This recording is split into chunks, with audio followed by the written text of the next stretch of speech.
Magandang araw po sa inyo, Sir Blair. Sana po ay palagi po kayong nasa mabuting kalagayan at kalusugan. Ganun na rin po ang inyong pamilya. Isa sa mga libangan ko ho at ng aking asawa ang pakikinig sa inyong mga kwento sa inyong YouTube channel.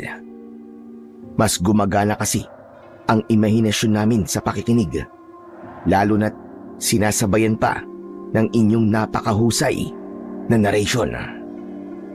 Naisipan ko pong ibahagi sa inyo ang aking kwento dahil naniniwala ko na merong mapupulot na aral ang mga makikinig nito. Sa naging karanasan ko pong ito, natutunan ko na ang isang kakayahan ay may kaakibat na mabigat na responsibilidad. At kailangan nating gamitin ang kakayahan na ito sa kabutihan at hindi para manlamang ng ating kapwa. Itago niyo na lamang po ako sa pangalang Karding.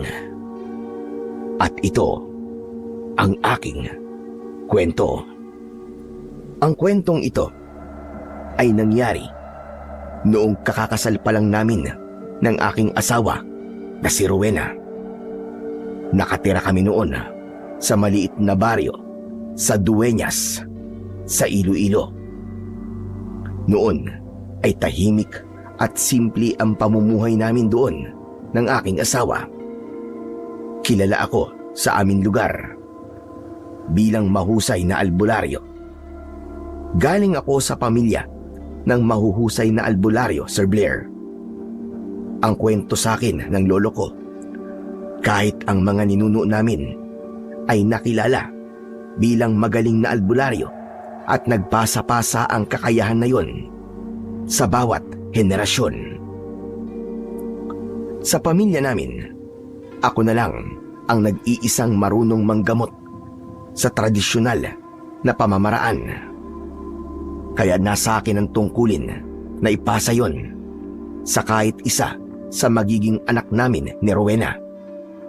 Masasabi ko na noong panahon na yon ay wala na akong mahihiling pa sa buhay. Hindi man malaki ang perang kinikita ko sa panggagamot, ay meron naman akong mabait at maasikasong asawa. Isang hapon, katatapos ko lang gamutin ng isang batang pinaglaruan di umano ng isang duwende. Binigyan ko siya ng pangontra at inorasyonan ko siya. Matapos ko siyang gamutin, ay agad na bumuti ang kalagayan ng bata. Kaya naman, tuwang-tuwa at halos maiyak ang kanyang ina sa pagpapasalamat sa akin. Habang nagluluto si Rowena sa kusina, ay lumapit ako sa kanya. Niyakap ko siya mula sa likod at hinalikan ang kanyang ulo. Ano ba, Karding? Amoy ulam pa ako eh. Mamaya mo na nga ako halikan at yakapin. Kahit na mag-amoy bagoong ka pa, wala akong pakialam. Ikaw pa rin ang pinakamabango para sa akin. Bango-bango talaga ng asawa ko. Sus, bolero. Huy, hindi kita binobola. Nagsasabi lang ako ng totoo, mahal ko. Teka, ano ba yung niluluto mo? Minudo ba yan o afritada? Wala sa mga sinabi mo. Kaldereta to. Baboy nga lang. E paano ba naman? Ang mahal kasi ng karning baka ngayon sa palengke. Ayos lang yan. Kahit na anong karne pa yan. Huwag lang karne ng tao siguradong masarap yan dahil ikaw ang nagluto. Diba, bolero kan talaga? Ang sabihin mo, wala ka talagang pagpipilian kundi masarapan sa luto ko. Kasi ako lang naman na nagluluto sa bahay na to eh. Bakit ba ayaw mo maniwala sa mga papuri ko sa'yo? Ikaw naman, oo. Tsaka kailan ba ako nagsinungaling sa'yo, ha? Oo nga pala. Nagbigay sa akin ng 100 piso si Madel. Tuwang-tuwa kasi siya kasi napagaling ko yung anak niya. Tapos ang sabi pa nga niya bukas daw, dadalhan niya tayo ng mga gulay. Inabot ko kay Rowena ang 100 piso na papel at napansin ko ang pagbagsak ng kanyang muka. Oh, mahal. Bakit naman parang ang lungkot mo yata? Nalilitang ka ba sa 100 piso? Aba, malaki-laki yan kumpara sa ibinibigay ng ibang nagpapagamot sa akin. Hindi naman sa naliliitan ako, mahal. Dahil alam kong biyaya pa rin ito mula sa langit. Pero Karding, hindi yung ba naiisip na maghanap ng ibang trabaho? Yung bang meron kang regular na kita? Hindi sa minamaliit kong pagiging albularyo mo, ha? Pero kailangan natin maging praktikal sa panahon ngayon. Bumubuo na kasi tayo ng pamilya. Maaaring sa susunod na buwan ay mabuntis na ako. At kapag nagkaroon na tayo ng anak, sa tingin ko ay hindi nakakasya ang perang nakukuha mo sa panggagamot. Alam mo namang hindi ako pwedeng umalis sa pagiging albularyo, di ba? Kailangan ko tong ipagpatuloy para hindi mawala sa pamilya namin ang panggagamot. Hindi ko naman sinasabing iwanan mo ang pagiging albularyo mo. Ang punto ko, maghanap ka ng iba pang trabaho sa bayan. Pero manggagamot ka pa rin kapag meron kang libreng oras. Kaya mo naman siguro yun, di ba, mahal? Hindi rin kasi sumasapat ang kinikita natin eh. Dahil minsan lang may nagpapatahi sa akin. Hindi naman tayo pinapabayaan ng Diyos, di ba? Hindi mo ba napapansin? Kapag may problema tayo sa pera, biglang may dumarating na biyaya.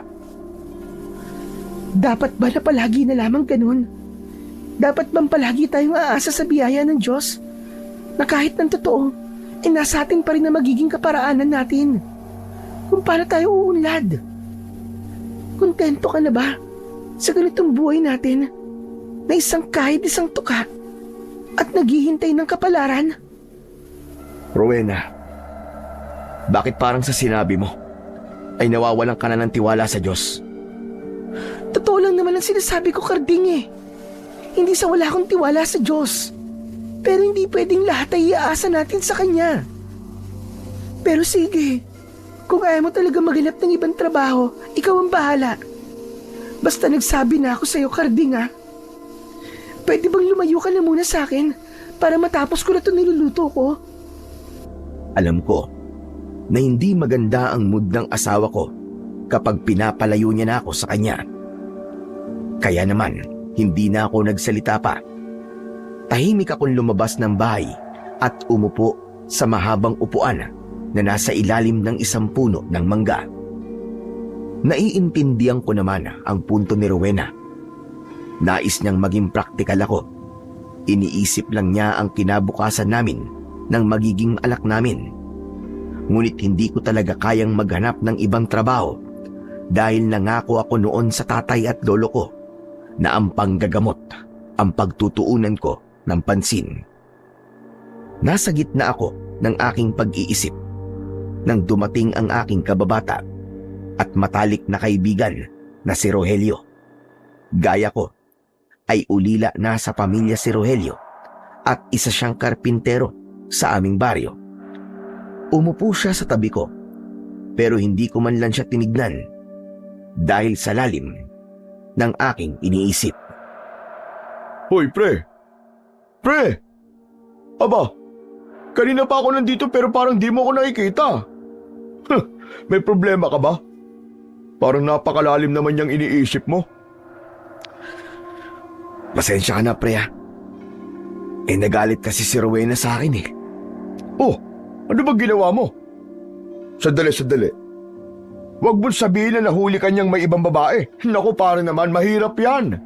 Baka habang buhay ka ng outside di Colombo niyan. Si Raulo, puro ka talaga kalokohan eh. Hindi ko gagawin yung kay Rowena, no? Alam mo kung gaano ko siya kamahal. Nagbibiro lang naman ako, masyado ka seryoso. Alam kong hindi mo kaya maghanap ng ibang babae. Kaya nga pinakasalan mo si Rowena, di ba? Ano bang dahilan? At nagalit siya sa'yo? Sa bait mong yan, pare, talagang nagkaroon pa siya ng dahilan para magalit sa'yo.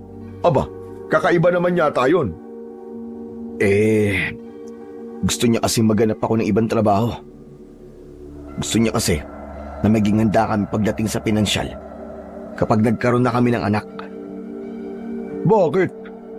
Hindi pa ba sapat yung kinikita mo sa panggagamot? Di ba araw-araw meron nagpapagamot sa'yo?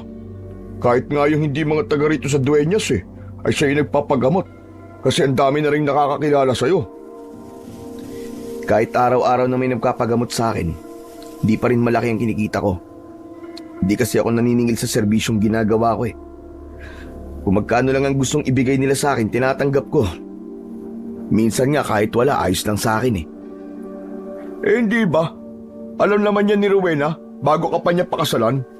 Ikaw pa nga nagsabi sa akin nun na ayos lang sa kanya yan, di ba?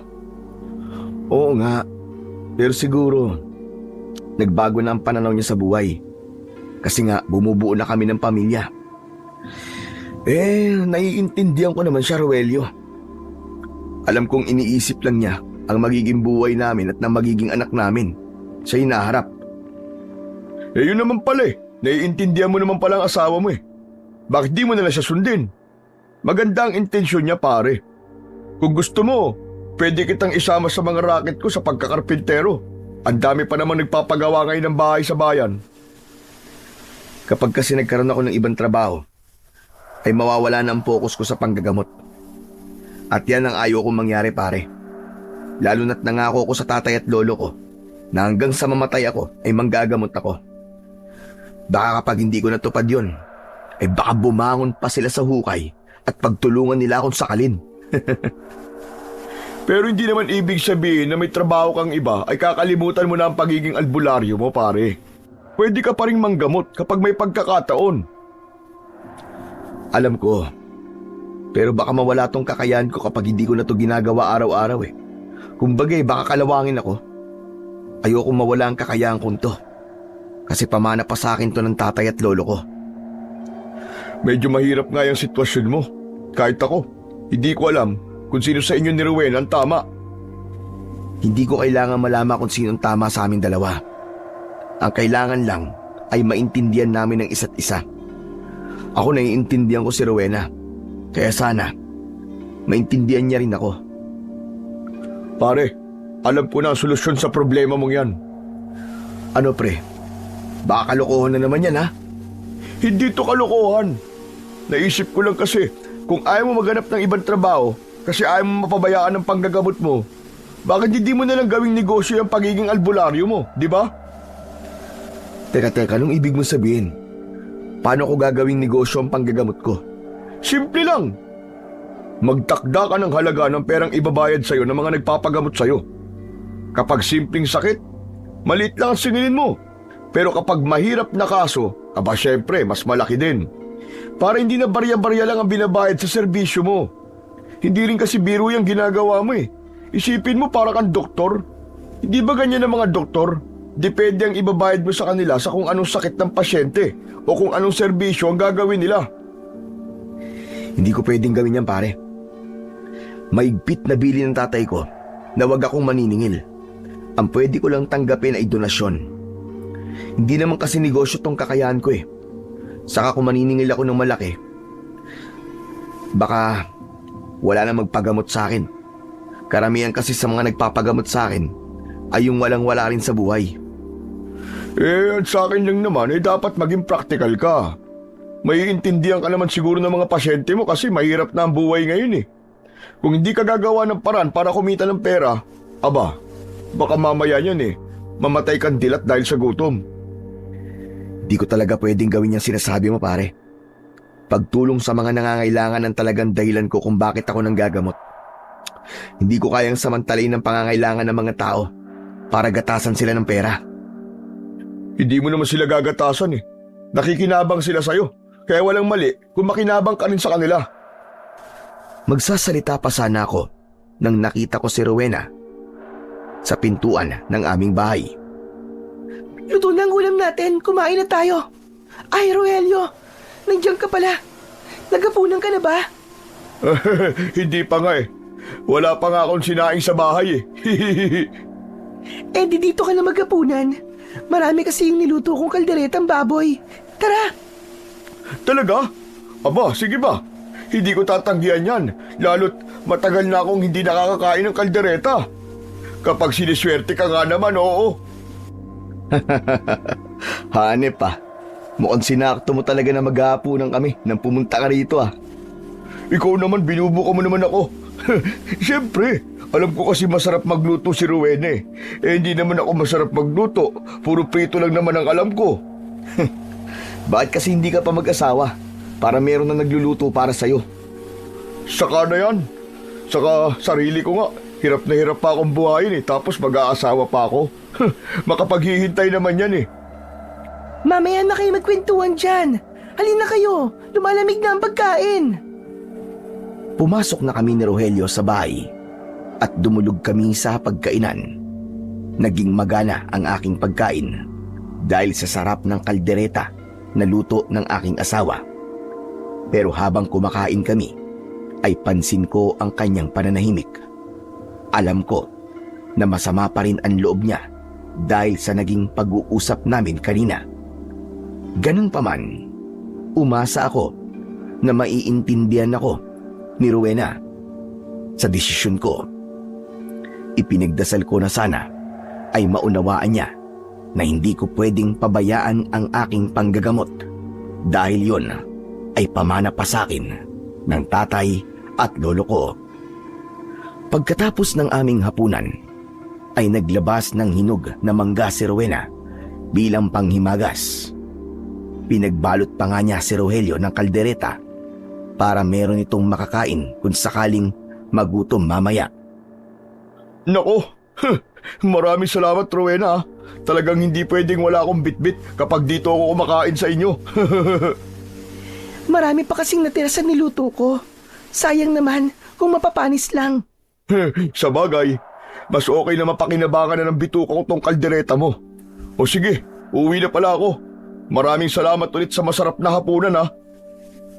Nang nakaalis na si Rogelio, ay sinubukan ko namang kausapin si Rowena. Pero ibubuka ko pa lang ang bibig ko, ay niligpit na niya ang aming kinainan at dinala yon sa lababo. Napansin ko na tila nagdadabog siya dahil halos basagin niya na ang mga baso at pinggan habang hinuhugasan niya ang mga yon. Naisip ko na hindi yun ang tamang oras para kausapin siya. Kailangan niya munang lumamig bago ko siya kausapin. Sa gabing yun, ay naunang humiga si Rowena sa aming papag para matulog. Nakatagilid siya ng pagkakahiga. Tumabi ako sa kanya at niyakap ko siya mula sa kanyang likuran. Pero inalis niya ang aking braso. Ano ba? Ang init-init tapos yayakap ka pa. Hindi ka man lang yata naligo bago ka humiga. Naligo kaya ako? Saka naglalambing lang naman ako sa'yo, mahal eh. Saka ka na maglambing kapag hindi na mainit. Kahit naman mainit eh. Nagpapayakap ka pa rin sa akin dati, di ba? Galit ka pa rin ano? Hindi ako galit. Naiinis lang ako sa'yo.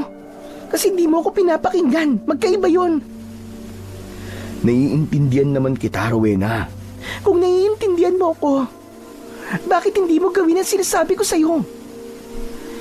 Hindi kasi simpleng bagay lang ang gusto mong gawin ko eh. Sana maintindihan mo naman na kapag nagkaroon ako ng ibang trabaho, mapapabayaan ko ang panggagamot ko. Kung sa tingin mo, ayan ang tama, bahala ka na. Ayoko na makipagtalo pa sa'yo. Basta sinabi ko na sa'yo kung ano ang sa tingin ko na mas makakabuti para sa atin. Minsan kasi, mas kailangan mong isipin ang sarili mo kaysa sa ibang tao. Hindi na ako nagsalita dahil pinag-isipan ko ang mga sinabi ni Rowena. Pinilit kong unawain ng gusto si Rowena, pero hindi ko talaga kayang gawin ang gusto niyang mangyari. Para sa akin, hindi ko dapat pabayaan ang aking pagiging albularyo dahil nangako na ako na hanggang sa mamatay ako ay manggagamot at tutulong ako sa mga nangangailangan. Sa mga sumunod na araw ay nagpatuloy ako sa normal kong buhay. Patuloy akong nanggagamot ng mga tao. Para sa akin ay sapat na ang pasasalamat nila dahil masarap sa pakiramdam kapag nakakatulong ako sa mga tao. Yun nga lang, hindi ko maiwasang maging malungkot dahil ramdam ko ang panlalamig sa akin ni Rowena. Bawat donasyon na aking nakukuha mula sa mga tao ay agad kong inaabot sa aking asawa. Hanggang isang araw, isang problema ang aming pinagdaanan. May nagpunta na empleyado ng isang bangko sa bahay namin. Kinausap kami ni Rowena at doon namin nalaman na nakasangla pala ang lupang kinatatayuan ng aming bahay. May mga dokumento siyang pinakita sa amin at nakalagay doon na kapag hindi namin nabayaran ang pagkakasanla ng lupa sa loob ng 1 taon, ay mahihila na yon ng bangko. Pakiramdam ko ay pinagbagsakan ako ng langit at lupa sa pangyayaring yon. Wala kasi kaming malaking pera para mabayaran namin ang pagkakasanla ng lupa. Kung masakit sa akin ang pangyayaring yon, ay alam kong higit na masakit yon para kay Rowena. Sa mga magulang niya kasi ang lupang yon at ibinigay ng mga yun sa kanya. Kumbaga, yun ang tanging ari-arian na meron siya. Kaya nang nakaalis na ang empleyado ng bangko, ay doon na bumuhos ang emosyon ni Rowena. Napaiyak siya at kung hindi ko kagad siya nahawakan, ay mapapaupo siya sa saig. Maigpit kong yinakap ang aking asawa at hinayaan ko siyang ilabas kung anuman ang kanyang nararamdaman. Nang humupa na ang kanyang emosyon, ay binigyan ko siya ng 1 baso ng tubig. Mahal, uminom ka na muna ng tubig para kahit papano ay kumalma ka. Kahit 1 drum pa ng tubig ang inumin ko, ay hindi ako kakalma. Paano ito nagawa sa akin ni nanay at tatay? Bakit hindi man lang nila sinabi sa akin na nakasanla pala itong lupa? Sa tingin ko, nung nagkasakit at namatay ang tatay mo, ay doon to isinanla ng nanay mo. Tama ka. Nagtataka nga ako noon kung saan kumuha ng pera si nanay para sa kabaong ni tatay. Ang sabi niya, mula sa isang tao may mabuting puso. Hindi na ako nagtanong pa sa kanya kasi naniwala ako sa kanya. Kung ganun, huwag ka na magalit sa kanila. Kasi ginamit naman ng nanay mo sa tama ang perang pinagsanlaan nitong lupa. Hindi naman yun ang punto ko eh. Ang sa akin lang, dapat ipinaalam niya sa akin para nagawan kagad ng paraan na mabayaran to sa bangko. Hindi yung 1 taon na lang ay mawawala na itong lupa sa atin kapag hindi tayo nakabayad. Siguro ay balak talagang sabihin sa'yo ng nanay mo. Pero yun nga lang, makalipas lang ang ilang buwan, ay sumunod na rin siya sa tatay mo. Kaya hindi niya na nasabi. Hindi ba bigla nagkasakit ang nanay mo at ilang araw lang ay namatay na rin siya? Natigilan si Rowena sa sinabi kong yon. Sa tingin ko ay napagtanto niyang may punto ang sinabi ko. Maya-maya pa ay huminga siya ng malalim. Kinuha niya mula sa akin ang 1 baso ng tubig at sa kanya ininom. Sa tingin ko ay tama ka. Nay, Tay, kung nasan man kayo, sana naririnig niyo ako. Patawarin niyo ang mga nasabi ko tungkol sa inyo. Nadala lang po ako ng aking emosyon. Sorry po talaga. Wala na rin naman kasing maitutulong kung magagalit ka sa kanila. Baka naipit lang din sila sa sitwasyon ng panahong gipit na gipit kayo. Ang kailangan nating gawin ngayon ay mag-focus sa pag-iisip ng solusyon sa problema natin. Huwag kang mag-alala. Nariyan ang Diyos. Tutulungan niya tayo. At anong solusyon sa problema natin, Karding? Malaking halaga ng pera ang kailangan nating bayaran sa bangko. Sa perang kinikita natin ngayon, kahit ibayad natin lahat yon at huwag tayong gumastos kahit piso, ay hindi pa rin yung kasya. Maghahanap ako ng pwede nating mautangan. Yung maliit na interest lang. Hindi sagot ang utang sa isa pang utang. Mas lalo lang tayo mababaw yan eh. Basta gagawa ko ng paraan. Hindi pwedeng mawala sa atin ang lupang to. Dahil hindi ko na alam kung saan tayo pupulutin. Matagal-tagal pa ang 1 taon. At sisiguraduhin kong mababayaran natin sa bangko ang dapat natin bayaran. Ewan ko, Karding. Pero hindi kaya panahon na para pag-isipan mo mga sinabi ko sa'yo na maghanap ka ng ibang trabaho. Napag-usapan na natin yan, di ba, mahal? At alam mo kung anong isasagot ko sa'yo. Iba na ang sitwasyon natin ngayon. Sa pagkakataong ito, kailangan mo na talaga maging praktikal. Maghanap ka ng trabahong may regular na kita. Habang ako naman ay ganun din. At kapag nakabayad na tayo sa bangko, saka tayo bumalik sa normal nating buhay. Kailangan natin magsakripisyo kung gusto nating wag mawala ang lupang ito sa atin. Tila umurong ang dila ko sa sinabing yun ni Rowena. Agad ko kasing nakuha ang punto niya. Pero alam ko rin na mahihirapan akong gawin ang gusto niya. Nang sumunod na umaga, pagkagising ko, ay nagtaka ko dahil nakabihis si Rowena ng maayos. Bagong ligo siya at sa itsura niya ay halatang meron siyang pupuntahan. Oh, mahal, saan ka ba pupunta? Sa bayan, maghahanap ng trabaho. Nang ganito kaaga? Oo, dahil may mga kailangan pa akong gawin. Kailangan ko pang bumili ng biodata at maghanap ng pwede kong ma-applyan na trabaho. Ikaw na ang bahala sa almusal mo. Magsasalita pa sana ako, pero nagmamadaling lumabas ng bahay si Rowena.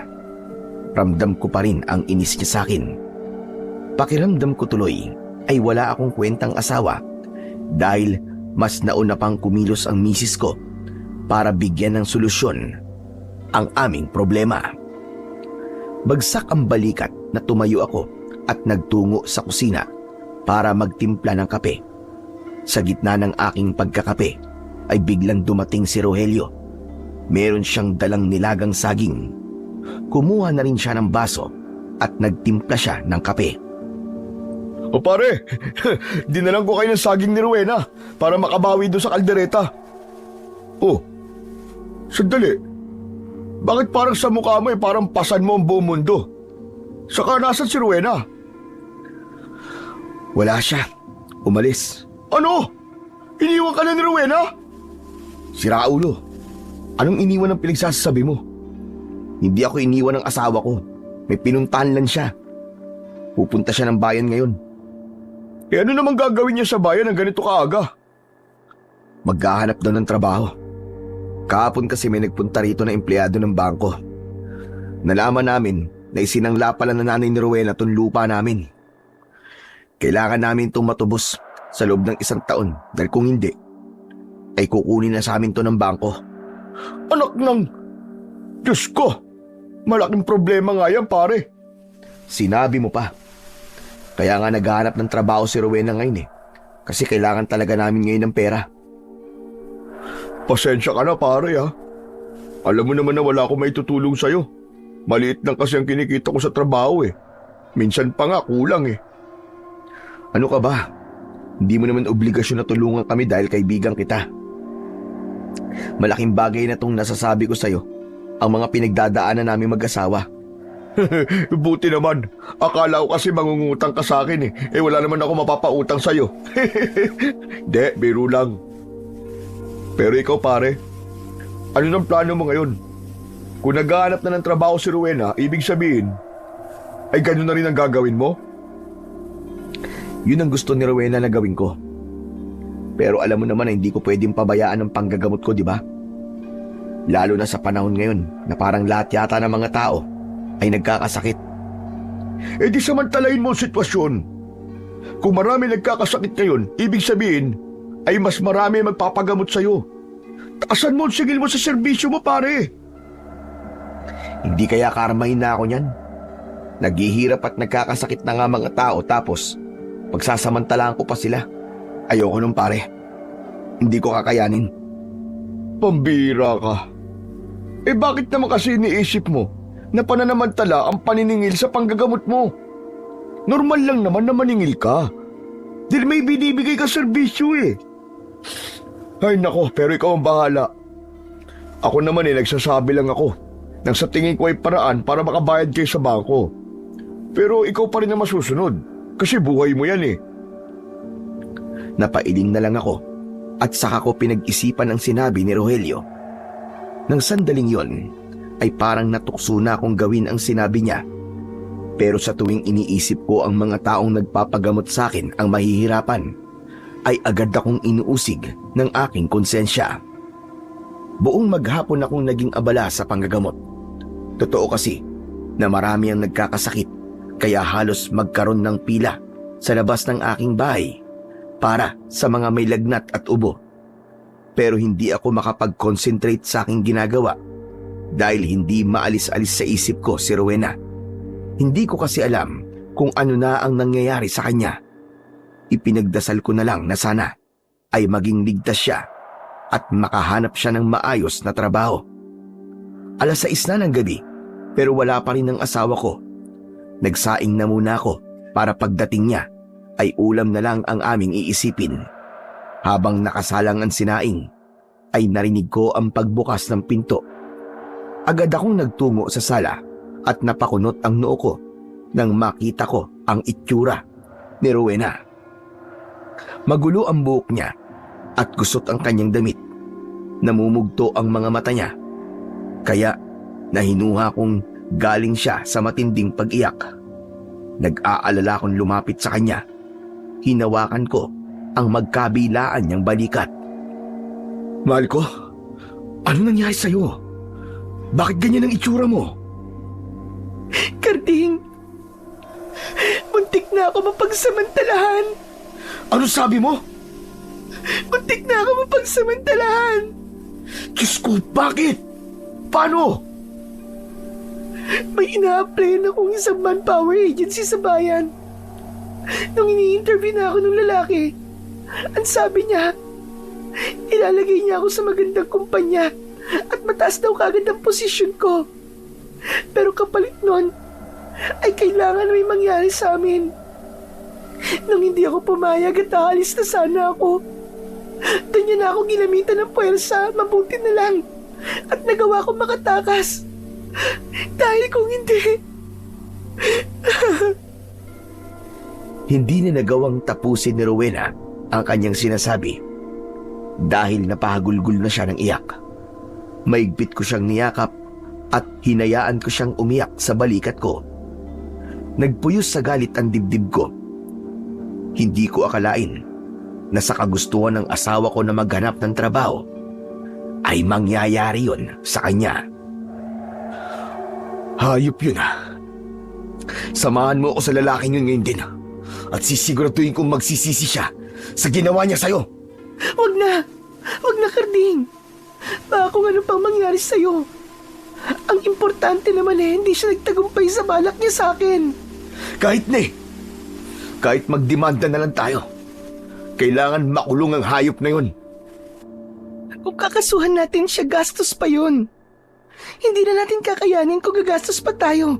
Kaya hindi na nga natin alam kung saan tayo kukuha ng pambayad sa bangko. Nang sandaling yon, pakiramdam ko ay wala akong silbi. Wala akong magawa para ipagtanggol ang asawa ko. Doon na pumasok sa utak ko na kapag walang pera ang isang tao, ay wala rin siyang magagawa kapag merong umapi o gumawa sa kanya ng mali. Doon ko napagtanto kung gaano kahirap ang maging mahirap. Pagsapit ng gabi, ay mahimbing nang natutulog si Rowena. Ako naman ay gising na gising pa. Hindi pa rin kasi mawala sa isip ko ang nangyari sa aking asawa. Hindi ko matanggap na merong nagtangkang gawan siya ng kahalayan. Hindi ko napigilan ang aking luha habang pinagmamasdan ko ang mukha ni Rowena. Abot langit ang awa ko para sa kanya. Kahit tulog siya, ay bakas pa rin sa mukha niya ang takot. Sigurado ko na dahil sa nangyari sa kanya, ay matatakot na siyang maghanap ng trabaho. Patawarin mo ako kung di kita nagawang protektahan. Kung kumilos lang kagad sana ako, ay hindi mo na maiisipang maghanap ng trabaho. Hindi ka sana napahamak. Hindi sana nangyari sa yun.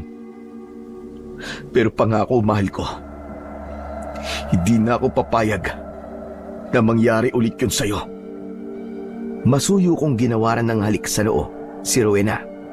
Nang sandaling yon ay isang desisyon ang aking binitiwan. Kinabukasan, maaga pa lang ay may mga tao nang naghihintay sa akin. Alam kong lahat sila ay magpapagamot. Pagkatapos naming mag-almusal ni Rowena, ay saka ko hinarap ang mga tao. Isa-isa kong tinignan ang kanilang mga muka. Sigurado ko na magugulat ang lahat sa sasabihin ko, pero kailangan kong gawin yon para hindi na kailanganin pa ni Rowena na maghanap ng trabaho. Isang malalim na paghinga ang pinakawalan ko bago ako nagsalita ng malakas. Mga kababaryo, magandang umaga po sa inyong lahat. Bago ko po simulan ng aking panggagamot, ay meron lang po akong gustong ipaalam sa inyo. Simula po sa araw na to, ay hindi na po ako tatanggap ng donasyon, pagkain o kahit na anong materyal na bagay bilang kapalit ng aking panggagamot. Magtatalaga na po ako ng presyo sa bawat taong gagamutin ko. Isang tao ay kailangan magbayad sa akin ng 100 piso.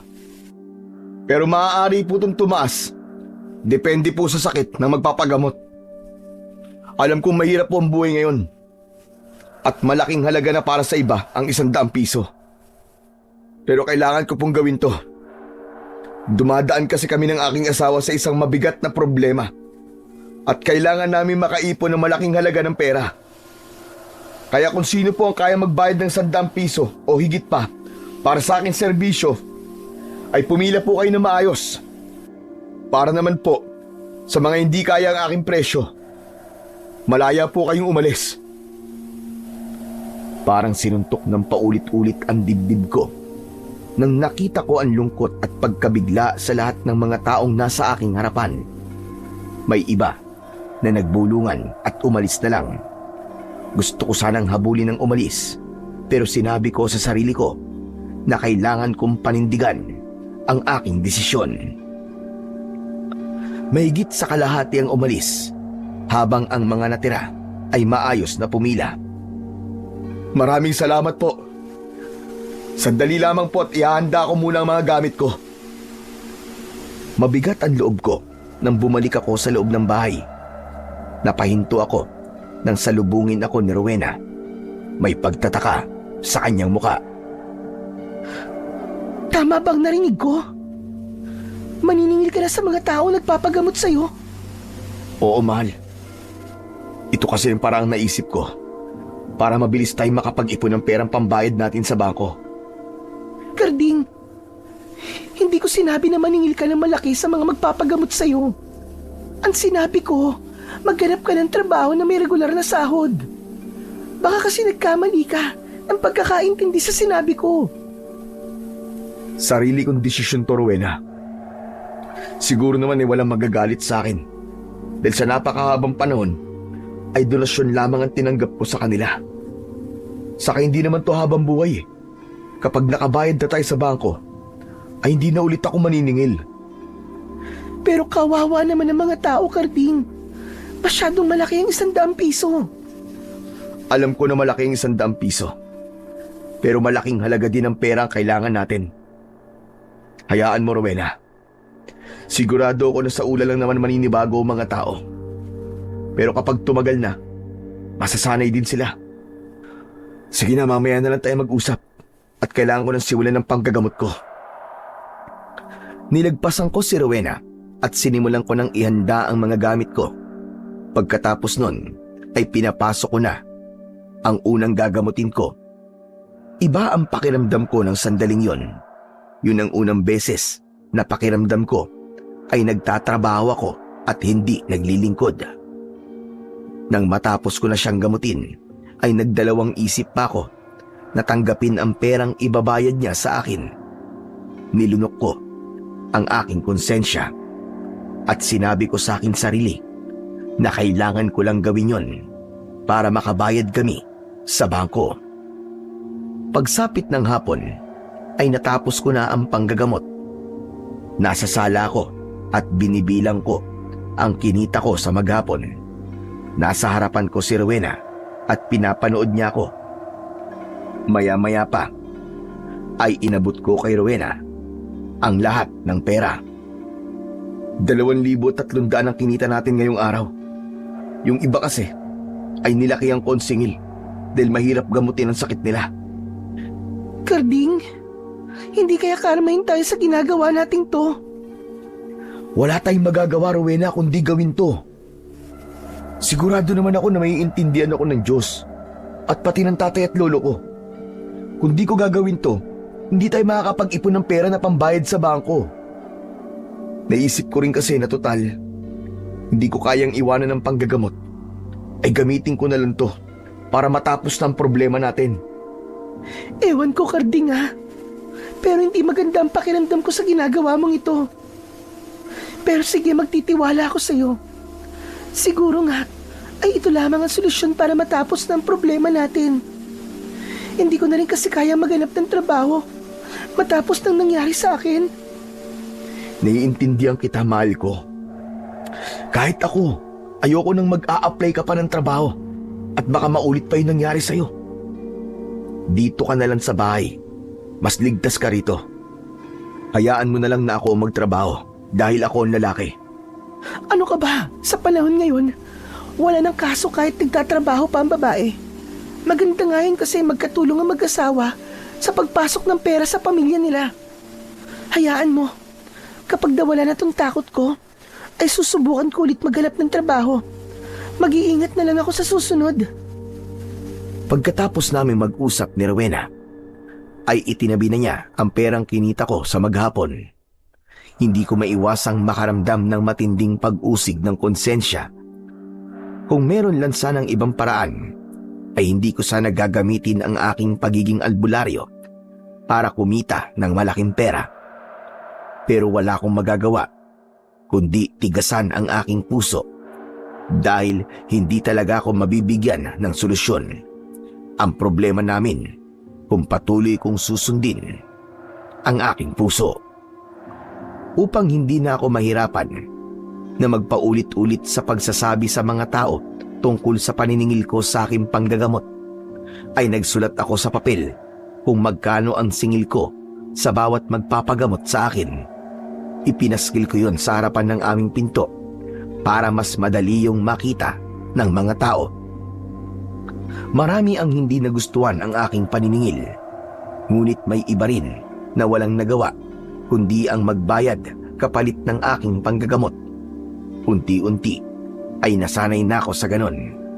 Palagi kong iniisip ang perang kinikita ko sa loob ng isang araw.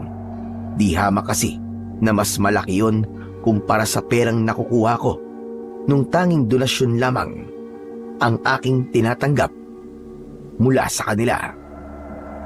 Mas lalo akong natuwa dahil kahit papano ay nakakapaghulog na kami ng paunti-unti sa kailangan naming bayaran sa bangko. Maging si Rowena ay nakita na ang magandang epekto ng ginagawa ko, kaya naramdaman ko na naging normal na sa kanya ang lahat.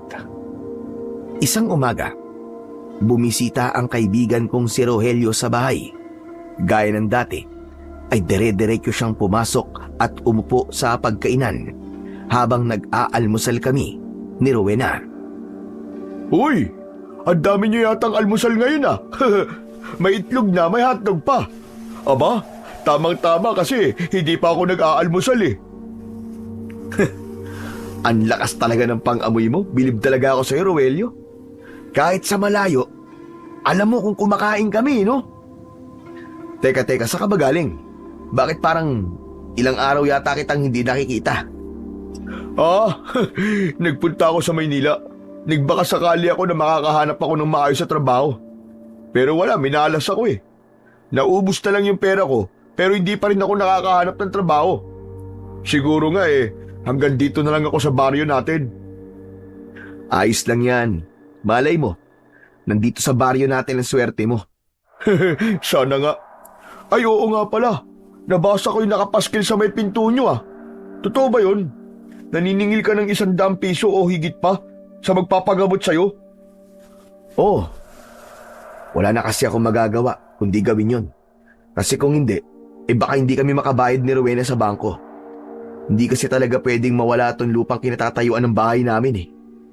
Mabuti naman at sinunod mo rin ang pinayo ko sa'yo. Ikaw pala nagsabi nun kay Carding. Ha? Oo, ako nga Rowena. Yung kasi ang paraan na naisip ko nung sinabi sa akin ni Carding ang problema nyo. Akala ko naman ay si Carding ang nakaisip nun. Hindi ko sinabi na si Roelio nagbigay sa akin ng ideyang yon. Kasi ayokong sisihin mo siya kapag hindi naging maganda ang resulta ng paniningil ko sa mga nagpapagamot. Pero pare, maraming salamat ha. Nang dahil sa ideya mo na yon, ay nakaipon kami ng mabilis para pambayad sa bangko. Saka, may naitatabi rin kami na panggastos sa araw-araw. Wala yun pare. Ayoko kasi naman problema kay ni Rowena eh. Pero mabuti na lang talaga at nakinig ka sa akin kasi kung hindi, baka walang hotdog at itlog ngayon sa lamesa ninyo. Bahagya akong natawa sa sinabi ni Roelio. Nang sandaling yon, ay nawala na ang pagsisisi ko sa naging desisyon kong maningil sa mga nagpapagamot sa akin. Lalo na't nakikita kong hindi na problemado ang aking asawa. Yun lang naman talaga ang gusto ko. Ayoko kasi na nag-iisip pa ng kung ano-anong bagay si Rowena. Lahat ay gagawin ko para maibigay ang maginhawang buhay na nararapat para sa kanya. Nagpatuloy ang paniningil ko sa mga nagpapagamot sa akin sa mga sumunod pang araw. Patuloy din kaming nakakapaghulog ng regular sa bangko. Habang nababawasan ang kailangan naming bayaran, ay alam kong unti-unti ring gumagaan ang problema namin ni Rowena. Isang umaga, lumabas si Rowena upang magtungo sa panaderya para bumili ng tinapay. Ako naman ay nagprito ng itlog para meron kaming palaman. Nag-init na rin ako ng tubig para sa aming kape. Makalipas ang ilang sandali, ay bumalik na si Rowena. Inihain ko na ang pritong itlog at nagtimpla na rin ako ng kape. Umupo na ang asawa ko at nang napatingin ako sa kanya ay nagtaka ko dahil namumula ang kanyang mga mata. Oh, ano nangyari sa'yo? Umiiyak ka ba? Sinaaling maming kasi. Narinig ko na pinag-uusapan kanila sa panaderya. Pero alam ko nagpaparinig sila sa akin. Bakit? Ano bang sinasabi nila tungkol sa akin? Wala. Hindi mo na kailangan malaman. Dapat pala hindi ko na lang to sinabi sa'yo. Bakit ayaw mo sabihin sa akin? Ano nga ang pinag-uusapan nila? Mahal, kailangan ko malaman kung anong sinasabi nila tungkol sa akin. Pero mangako ka na kapag sinabi ko sa'yo, ay hindi mo pupuntahan si Aling Mameng. O sige. Nangangako ako.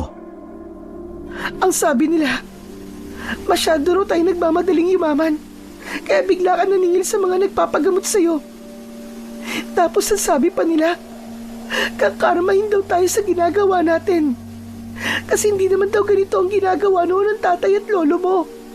Kung may kakarmahin man sila yon, dahil nakikialam sila sa buhay ng ibang tao. Bakit hindi ang buhay nilang pakialaman nila? At baka sakaling maging maayos pa ang kanilang buhay. Hindi yung puro chismis lang ang inaatupag nila. Alam mo, hindi pwedeng palampasin ko na lang to eh. Kailangan malaman ni Aling Mameng na hindi okay sa atin na ginagawa nilang pulutan sa umpukan nila ang buhay natin. Carding, ano ba? Huminahon ka nga. Hindi ko kayang huminahon matapos ko malaman ang mga sinasabi nila tungkol sa atin. Kung alam lang nilang pinagdadaanan natin, baka maintindihan nila tayo. Kailangan kong makausap si Aling Mameng. Ano ka ba? Nangako ka sa akin, di ba, na hindi mo pupuntahan si Aling Mameng? Hindi na ako nagsalita. Malalaki ang mga akbang na lumabas ako ng aming bahay. Sinundan ako ni Rowena at sinubukan niya akong pigilan. Pero hindi ako nagpapigil sa kanya. Nang nakarating kami sa panaderya, ay naroon pa rin si Aling Mameng at ang dalawa pang babae na kachismisa niya. Nalaman kong ako nga ang pinag-uusapan nila dahil bigla silang tumahimik nang nakita nila ako. Oh, bakit bigla kayong tumigil sa pagkikismisan nyo, ha? Bakit? Ang asawa ko lang ba ang kaya nyo? Bakit hindi nyo sabihin sa harapan ko ang pinagsasasabi nyo sa akin, ha? Matapang lang kayo kapag nakatalikod ako. Pero kapag nakaharap na ako, ay parang na kayong maaamong tupa. Karding, ano ba? Tama na. Umuwi na tayo. Hindi, Rowena. Kailangan malaman ng mga tsismosa na to na mali na nakikialam sila sa buhay natin. Ano ba nakukuha nyo maganda sa ginagawa nyo yan, ha, Aling Maming? Kung yumayaman kayo sa pakikialam nyo sa buhay namin, sige lang. Pagchismisan nyo kami hanggang sa mamagaya mga nguso ninyo. Bakit? Inalam nyo ba muna ang dahilan kung bakit ako biglang naningil sa panggagamot ko? Hindi naman, di ba? Basta nyo na lang kaming pinagkikismisan nang hindi nyo muna inalam ang punot dulo kung bakit ko to ginagawa. Natameme si Aling Maming at ang dalawa pa niyang kasama. Hiyang-hiya at nakayuko silang naglakad palayo. Ano ka ba, Karding? Hindi mo na dapat ginawa yun. Mas lalo lang nila tayong pag-uusapan eh. Kailangan kong gawin yun, Rowena, para malaman nila na hindi tayo pumapayag sa ginagawa nila sa atin. Mabuti sana kung sila nagpapakain sa atin. Hindi naman ah. Pagharap ko sa aking kaliwa ay isang matandang lalaki ang naroon. Matiim siyang nakatingin sa akin. Meron siyang tungkod. Sa bihis niya ay masasabi ko na may kaya siya sa buhay. Ikaw ba si Karding? Ako nga, bakit? Sino ka ba? Mukhang hindi magandang makipag-usap ako sa iyo ngayon. Kailangan ko kasi ang tulong mo. Pero babalik na lang ako sa ibang araw. Kapag malamig na ang ulo mo, pasensya na. Teka, sandali lang po. Pasensya na po kayo. Hindi po sinasadya ng asawa ko na masigawan kayo. Kung magpapagamot po kayo, sumama na lang po kayo sa bahay namin. Marahang tumango ang matandang lalaki. Hinila na ako ni Rowena pauwi at sumunod sa amin ang matandang lalaki. Wala sa matanda ang atensyon ko dahil hindi pa rin humuhupa ang galit ko kina Aling Maming.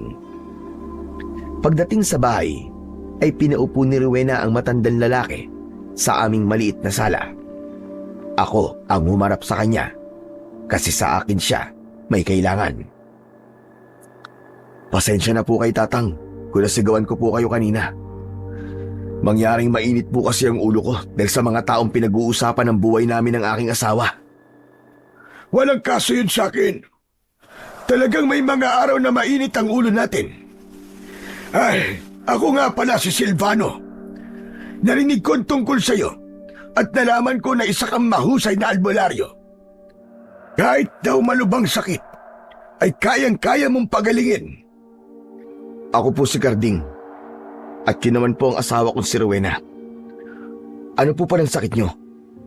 Mas maganda po na ngayon pa lang ay malalaman ko na para masabi ko po kung kaya ko po kayong pagalingin o hindi. Hindi ako ang gagamutin mo, kundi ang aking asawa. Ah, ganun po ba?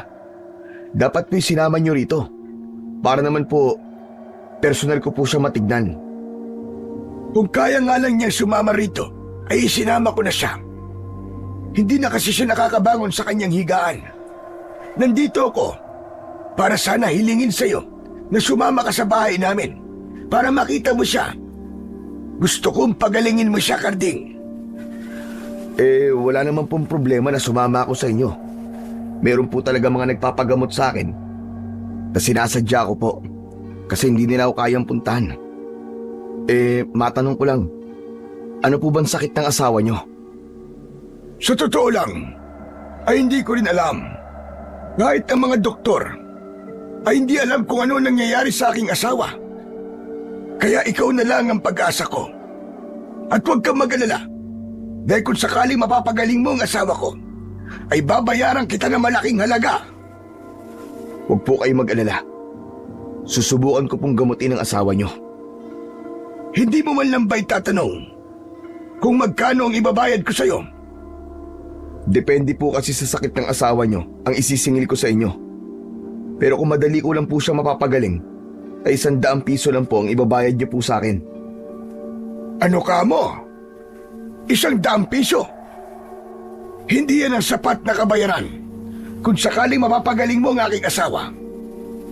Handa akong magbayad sa'yo ng 250,000 karding kapalit ng pagpapagaling mo sa aking asawa. Buhay ang isasalba mo, kaya dapat lang na ganun kalaki ang makukuha mo. 250,000? Pero hindi po ganyang kalaking halaga ng pera ang sinisingil ko sa mga nagpapagamot po sa akin. Alam mo, marami ng doktor at kung sino-sinong albularyo ang sinubukang pagalingin ng aking asawa. Pero lahat sila ay nabigo. Marami na ang nangako na kahit papano ay magagawa nilang ibalik ang lakas ng asawa ko. Pero napako na lamang ang kanilang pangako. Kaya, napakalaking bagay para sa akin kung mapapagaling mo siya o kung madudugtungan mo ang kanyang buhay. Yan ang dahilan kung bakit handa ko magbayad sa'yo ng ganong kalaking halaga. Kaya tatanungin kita, Karding, handa ka bang tanggapin ang inaalok ko sa'yo? Napalunok ako. Tumingin ako kay Rowena na nakatayo sa tabi ng pintuan. Gaya ko, bakas sa mukha niya ang labis na gulat. Sa tagal ko na kasing nanggagamot, ay noon lamang merong nag-alok sa akin ng ganong kalaking halaga ng pera, kapalit ng aking serbisyo. Makalipas ang ilang sandali, ay muli akong tumingin kay Silvano. Sige po, tinatanggap ko po ang alok nyo. Pero gusto ko po munang makita ang asawa nyo para malaman ko po kung ano ang nangyayari sa kanya at kung kaya ko po ba siyang gamutin. Walang problema. Ngayon pa lang ay nagpapasalamat na ako sa iyo sa pagpayag mo. Kung ayos lang sa iyo, ay pwede kang sumama sa akin ngayon. Sige po, mas mabuti po na makita at matingnan ko na kagad ang asawa nyo sa lalong madaling panahon. Bigyan nyo lang po ako ng ilang minuto para ihanda ko po ang aking mga gamit. Lumabas na si Silvano at doon niya na ako hinintay. Agad kong inihanda ang mga gamit na sa tingin ko ay kakailanganin ko. Lumapit sa akin si Rowena habang ginagawa ko yon. Karding, tama ba narinig ko? 500,000 pisong ibabayad sa'yo ng matandang lalaki kapag napagaling mo ang asawa niya? Hindi. 250,000 daw. Ano ka ba, Karding? Iisa lang naman yun eh. Ang 250,000 ay 500 piso rin. Ay, oo nga pala no. Pasensya ka na. Medyo hindi pa rin kasi ako makapaniwala sa nangyayari. Karding, mahal ko. Kung magkakaroon tayo ng ganung kalaking pera, mababayaran na natin ang pagkakasanla nitong lupa. Meron pang matitira sa atin. Diyos ko, totoo ba talaga ang lahat ng ito? Totoo to, Rowena. Pero wag muna natin bilangin ang sisiw habang hindi pa napipisa ang lahat ng itlog. Ipagdasal mo na lang na sana ay mapagaling ko ang asawa ni Mang Silvano para mabayaran niya tayo ng halagang sinabi niya. Nang natapos na ako sa paghahanda ng mga gamit ko, ay nagpaalam na ako kay Rowena. Lumabas na ako ng aming bahay at sumama na ako kay Mang Silvano para magtungo sa kanilang bahay. Sa bukana ng aming baryo ay naroon ang kanyang lumang sasakyan. Sumakay kami ron at habang nagmamaneo si Mang Silvano ay hindi pa rin naaalis ang aking kaba at kasiyahan. Wala kasi akong ideya kung kaya ko bang pagalingin ang asawa ni Mang Silvano. Pero kapag nagtagumpay akong gawin yon, ay matatapos sa isang kisap mata ang problema namin ng asawa ko. Mahigit 1 oras ang tinagal ng aming biyahe bago inihinto ni Mang Silvano ang kanyang sasakyan sa harapan ng isang malaking bahay na may 2 palapag. Tila napabayaan na ang bahay dahil sa makapal na damo sa paligid nun. Bakbak na rin ang pintura ng bahay, pero sa mga nakita ko ay hindi ko may pagkakaila na mayaman talaga si Mang Silvano. Bumaba na kami ng sasakyan. Pagpasok namin sa bahay ay agad na gumapang ang kilabot sa aking katawan sa dahilan na hindi ko alam. Pinasunod ako ni Mang Silvano sa ikalawang palapag ng bahay at huminto siya sa tapat ng isang pinto. Sa pagbukas niya ng pinto ay umalingasaw ang masangsang na amoy. Hindi ako nagpakita ng anumang reaksyon. Sumunod ako kay Silvano nang pumasok siya sa silid na yon. Doon ay nakita ko ang isang matandang babae na nakahiga sa malaking kama. Halos butot balat na siya. Maputla ang kanyang balat at puno ng malalaking sugat ang kanyang buong katawan. Nakapikit ang matandang babae na sa tingin ko ay natutulog lang. Umupo si Mang Silvano sa gilid ng kama at hinalikan niya ang noo ng matandang babae. Elizabeth, asawa ko. Nandito na ang isang magaling na albularyo. Sana ay siya na ang matagal na nating hinihintay. Karding, halika. Lumapit ka at maaari mo nang tignan ng aking asawa. Sige po, Mang Silvano. Agad akong lumapit sa kama. Humingi ako ng permiso kay Mang Silvano kung maaari ba akong umupo sa kabilang gilid ng kama at pumayag naman siya. Sinabi niya na ang pangalan ng asawa niya ay Elizabeth. Meron na akong hinala kung ano ang nangyayari kay Elizabeth, pero kailangan ko pa ring makasiguro. Hinawakan ko ang isang kamay ng babae. Para yung yelo sa lamig. Pumikit ako at pinakiramdaman ko ang kanyang pulso. Mabagal yon sa una, pero biglang bumibilis. Meron din akong nakitang mga imahe. May nakita akong isang babae na may hawak na karayom at manika. Bumulong ang babae na yon at sinabi niya na huwag akong makikialam. Sa pagbukas ng aking mata, ay habol ko ang aking paghinga. Pakiramdam ko ay tumakbo ako ng ilang milya nang walang pahinga. Ano, Karding? Alam mo na ba nangyayari sa asawa ko? Alam mo na ba kung ano ang sakit niya? Wala pong sakit ang asawa niyo. Pero malakas po ang kutob ko na kinukulam siya. Ano ka mo? Totoo ba yan sinasabi mo? Opo, Mang Silvano. Maraming beses na po ako nakaengkwentro ng ganitong kaso. At hindi po ako pwede magkamali. Teka, meron po ba kayo nakaaway? O may tao po bang may matinding galit sa inyo? O sa inyong asawa? Aba, marami. Maraming tao may galit sa amin ng aking asawa. Kaya hindi ko matutukoy sa kanila kung sino ang gumagawa nito. Hindi ko na itinanong kay Mang Silvano ang tungkol sa bagay na yon dahil masyado na yung personal. Kahit napuno ako ng kuryosidad kung bakit maraming galit na tao sa kanila ng asawa niya, ay hindi ko na yon inungkat pa. Pero Karding, kaya mo bang pagalingin ang asawa ko? Sa ngayon po, Mang Silvano, tatapatin ko na po kayo. Hindi ko pa po masasabi. Pero gagawin ko po ang lahat para maligtas siya. Malakas po ang kutob ko na inuunti-unti namang kukulam ang asawa ninyo. Anong ibig mo sabihin na inuunti-unti? Inuunti-unti po siyang patayin. Sa madaling salita, pinapahirapan po siya bago siya tuluyang patayin. Diyos ko, kung sino man ang gumagawa niyan, sana bumalik sa kanya lahat ng ginagawa niya. Kaya mo bang iparanas sa kanya ang nangyayari ngayon sa asawa ko? Pasensya na po, pero hindi po ako nang kukulam eh. Ang tanging ginagawa ko lang po ay ang magpagaling ng sakit. Naiintindihan ko. Kung ano man ang kailangan mong gawin ay gawin mo. Basta't pagalingin mo lang ang asawa ko.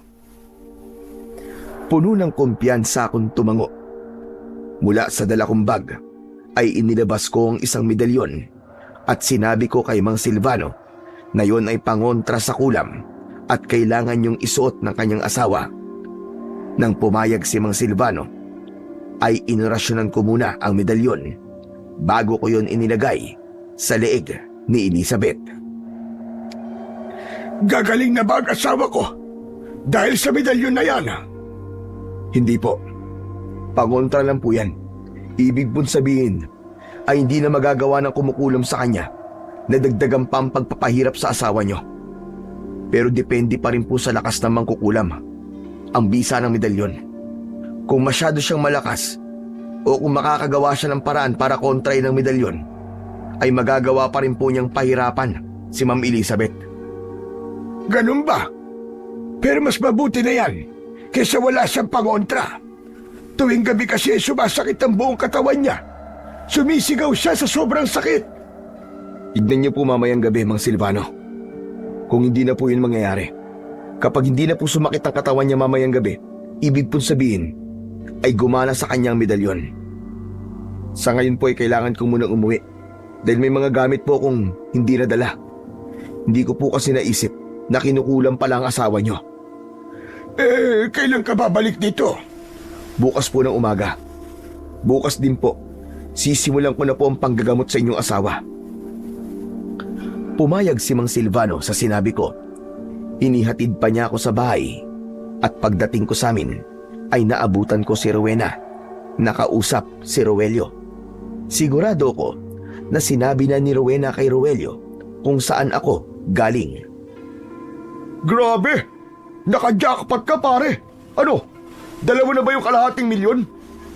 Huy, huwag ka nga maingay. Baka mamaya niyan may makarinig pa sa ibang tao. Hindi pa ako binabayaran ni Mang Silvano kasi hindi ko pa napapagaling ang asawa niya.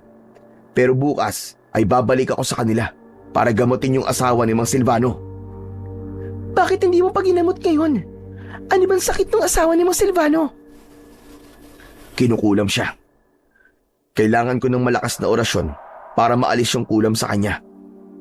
Malakas yung mangkukulam Mukhang mahihirapan ako nito. Hanggang sa sandaling yon, ay awang-awa pa rin ako sa asawa ni Mang Silvano. Marami-rami na rin akong ginamot na kinukulam. Pero yun na yata ang pinakamatindi. Nang sumunod na araw, ay maaga akong nagising.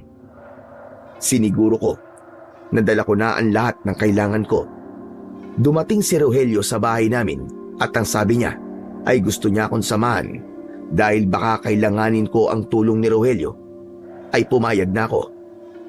Nag-commute kami papunta sa bahay ni Mang Silvano.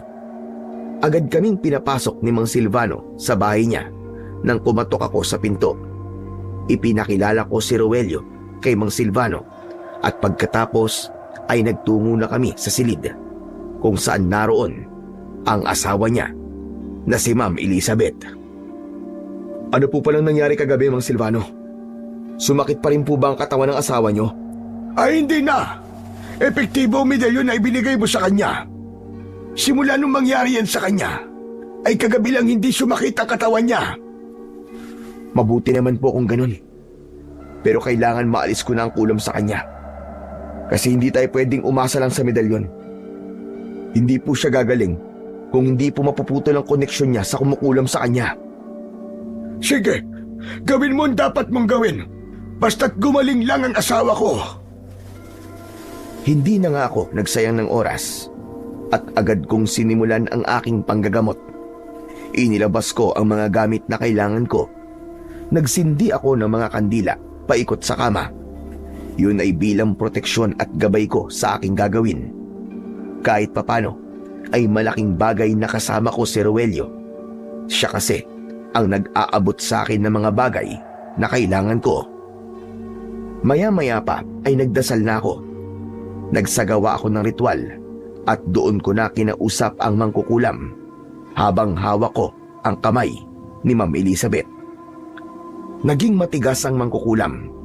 Sinabi niya na hindi siya titigil hanggat hindi na mamatay ang matandang babae. Pero hindi ako sumuko.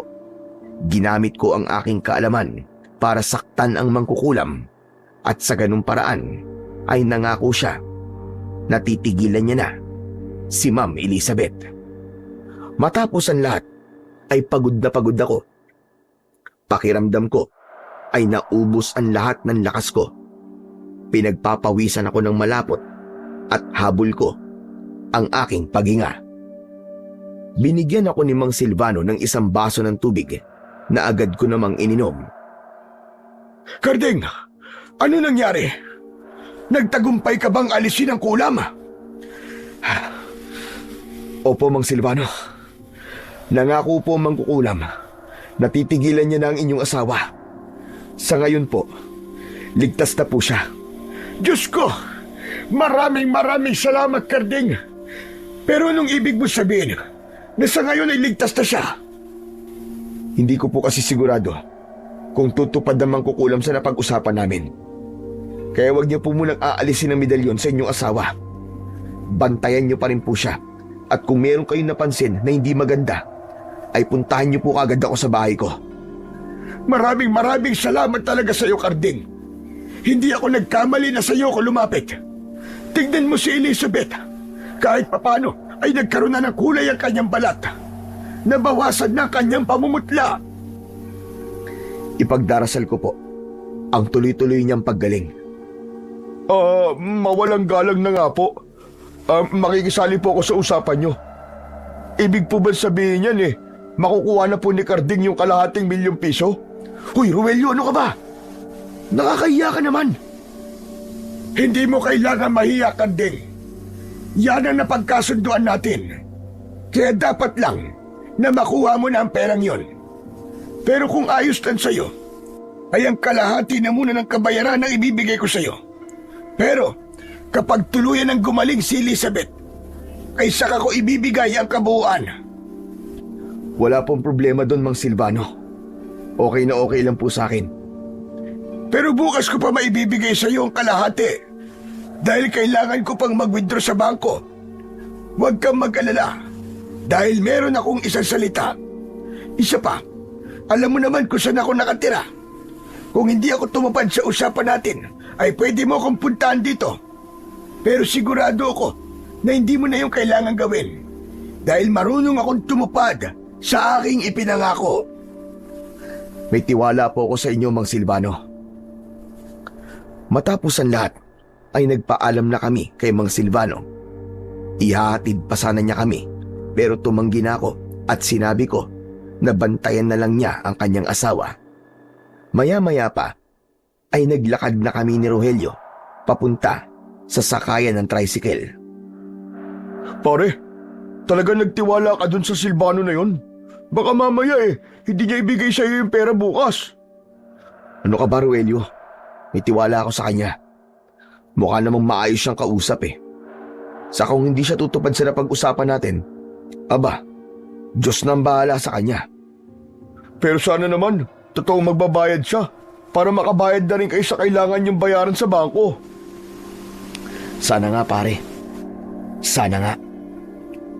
Nang sandaling yon, ay kakaibang kasiyahan ang aking naramdaman. Bukod kasi sa hindi na namin po problemahin ng pambayad sa bangko, ay masaya ko na natulungan ko si Mang Silvano at ang kanyang asawa. Isa talaga yon sa gusto ko sa pagiging isang albularyo, yung nagagawa kong pagalingin ang mga taong may sakit. Lalong-lalo na ay yung mga taong nawawalan na ng pag-asa, nagagaling pa sila. Pagka-uwi ko sa bahay, ay agad kong ikinuwento kay Rowena ang lahat ng nangyari. Maging siya ay natuwa rin nang malaman niya na nagawa kong pagalingin ang asawa ni Mang Silvano at nagawa kong alisin ang kulam.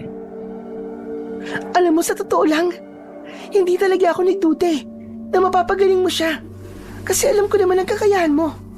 Sa tagal mo ng albularyo, parang wala pang nagpagamot sa'yo na hindi mo napagaling.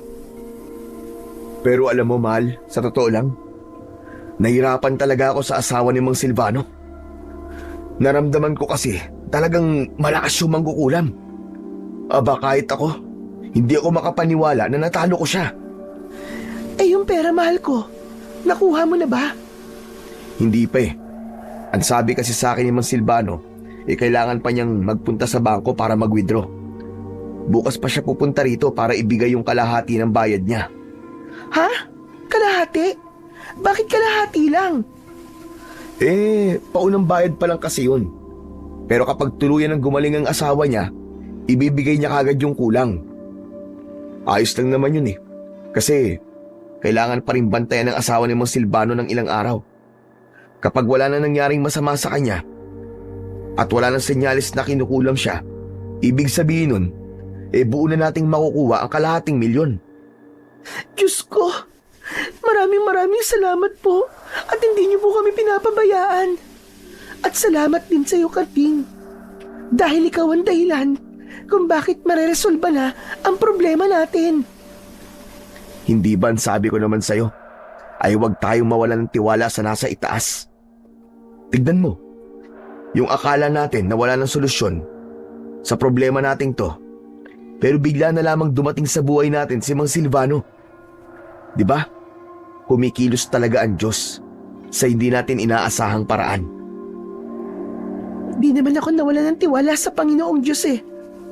Talagang grabe lang kasi yung pagkakabigla ko nung unang beses kong nalaman na nakasangla pala itong lupa natin. Naiintindihan naman kita, mahal ko. Pero wala na tayong dapat na ipag-alala ngayon kasi wala na, tapos na ang problema natin. Solve na. At kapag nakabayad na tayo sa bangko, babalik na ulit sa normal ang buhay natin. Tapos may matitira pa sa pera natin. Kaya sigurado ako na marami na ang matutuwa sa mga kapitbahay natin kapag sinabi ko sa kanilang hindi na ulit ako maniningil sa panggagamot ko. Masaya kaming nagyakap ni Rowena. Nang sandaling yon, ay nakikita ko nang magiging maayos na ang lahat simula bukas. Labis akong nagpasalamat sa Diyos dahil hindi niya kami pinabayaan. At syempre, nagpasalamat din ako sa aking asawa dahil hindi niya ako sinukuan. Kinabukasan ay hindi muna kami umalis ni Rowena sa aming bahay. Magkasama naming hinintay ang pagdating ni Mang Silvano. Pagsapit ng tanghali ay dumating si Rogelio at sinamahan na rin niya kami sa paghihintay. Ramdam ko na napakasaya ni Rogelio para sa amin ni Rowena. Ngunit nang sumapit na ang hapon at wala pa rin si Mang Silvano, ay doon na ako nagsimulang kabahan. Kung ano-ano na ang pumapasok sa isipan ko, gaya na lamang na baka niloko kami ni Mang Silvano. Hanggang sa tuluyan ng dumilim, pero wala pa rin ang aming hinihintay. Mukhang di na darating si Mang Silvano ah. Gabi na eh. Imposibleng pumunta pa siya rito sa inyo ng ganitong oras. Karding, hindi kaya naloko na tayo? Baka tinakbuhan na tayo ni Mang Silvano? Hindi ko alam eh. Pero wag naman sana. Kailangan natin ng perang yun eh. Saka hindi biro ang ginawa ko para mapagaling ang kanyang asawa. Ano kaya kung punta natin siya ngayon sa bahay niya? Malay mo, nandun siya. Bukas ng umaga na lang siguro. Pero ang iniisip ko nga, baka may nangyaring hindi inaasahan eh. Kaya hindi siya nakapunta rito ngayon. Sana nga'y tama ka, Karding. Bigla tuloy akong kinabahan. Natigilan kaming tatlo nang bigla naming narinig ang malakas at tila galit na pagtawag ni Mang Silvano sa pangalan ko mula sa labas ng bahay. Nagkatinginan kami at nagmamadali kaming lumabas. Napahinto ako dahil bigla akong kinabahan nang makita ko na nanlilisik ang mga mata ni Mang Silvano habang nakatingin sa akin. Hindi ako tuluyang lumapit sa kanya. "Oh, Mang Silvano, kayo po pala yan. Halika po, tuloy po kayo sa aming bahay." Walang iya ka, Karding! Anong ginawa mo sa asawa ko? Ho? Ano po sinasabi niyo? Pinatay mo si Elizabeth! Pinatay mo ang asawa ko! Ano? Paano po nangyari yun? Pero maganda na po ang lagay niya nang umalis po ko sa bahay niyo. Sa dami ng sumubok na gamutin ang asawa ko, ay sa ilang ito nangyari. Pagkatapos mong umalis, ay biglang sumama ulit ang lagay ni Elizabeth. Nagnaknak ng gusto kanyang mga sugat at kaninang hapon ay binawian na siya ng buhay. Sigurado ko na may ginawa ka para mamatay ang asawa kong hayop ka. Teka, sandali lang po, Mang Silvano. Huwag naman po kayo magbintang agad. Wala po akong ginawang mali nang gamutin ko po ang inyong asawa. Sigurado po ako na tama ang lahat ng aking ginawa. Siguro po ay hindi sumunod sa usapan namin ng magkukulam. Hindi po ako ang dapat niyong sisihin. Walang dapat na sisihin dito kundi ikaw. Namatay siya dahil sa kung anong ginawa mo sa kanya, hayop ka. Malamang, padala ka ng taong may galit sa amin para madali ninyong mapatay ang aking asawa. Huminahon po muna kayo. Paano magiging kasabot po ako ng taong may galit sa inyo? Kayo po lumapit sa akin para gamutin ko po ang asawa nyo. Alam ko nasasabi nyo lang po lahat ng yan dahil namatayan po kayo. Pero hayaan nyo po munang maging malinaw ang inyong pag-iisip. Ito ang tandaan mo. Hindi ko palalagpasin ang ginawa mo sa asawa ko. Gaganti ako sa paraang kahit sa panaginip ay hindi mo pa nakikita. Mag-aasik ako ng lagim sa baryong ito at yung asawa mo, papatayin ko siya sa harapan mo para maramdaman mo rin kung gaano kasakit ang mawalan ng mahal sa buhay. Hindi mo kilala kung sino ang iyong kinalaman. Para sa iyong kaalaman, isa kong aswang at wala na akong pakialam kung malaman niyo ang aking sikreto dahil wala na akong kinatatakutan ngayon.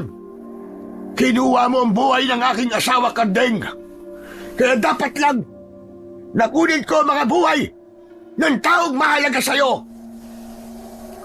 Labis kaming nagimbal sa isiniwalat na yon ni Mang Silvano. Hindi na namin nagawa pang makapagsalita. Nang sandaling yon ay may mga tao nang nakakarinig sa mga sinasabi niya. Hanggang sa tumayo na si Mang Silvano sa gitna ng kalsada at doon na siya sumigaw. Ito ang tandaan yun lahat! Sa oras na ipatikim ko sa baryong ito ang aking galit bilang malupit na aswang, ay wala kayong dapat sisihin, kundi ang Karding na yan.